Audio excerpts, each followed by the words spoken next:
If you are new to sewing but you don't feel quite ready to start sinking money into buying sewing patterns, this is how I get a lot of my patterns for free. For physical patterns, I would highly suggest seeing if there is a craft thrift store in your area. The one that is by me offers their sewing patterns for free. I always like to make an accompanying purchase when I take some sewing patterns just because I feel like it's such a nice service that they are offering. So I will get my fabric there and then sort through the patterns and get a couple free ones. Don't be afraid to check Facebook Marketplace as well for physical products. I have found that there's a lot of sewing supplies on Facebook Marketplace or local buy nothing pages because people aren't sewing anymore, and perhaps someone in their family who was sewing is no longer doing it.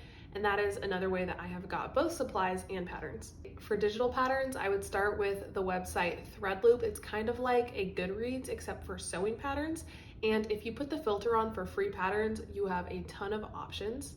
Unfettered Patterns is a blog that offers a lot of trendy and cute sewing patterns for free. Mood Fabrics, they sell fabric and then they also have a lot of free sewing patterns, and I feel like they have all the basics as well as some more complicated things that you might want to venture out and start making. There's a whole entire Reddit page that is dedicated to free sewing patterns, and so if you are feeling lost and like you can't find what you're looking for, I can pretty much guarantee you that there is already someone in that group who has added a free pattern or a link for you. Peppermint Magazine has some pay-as-you-can options.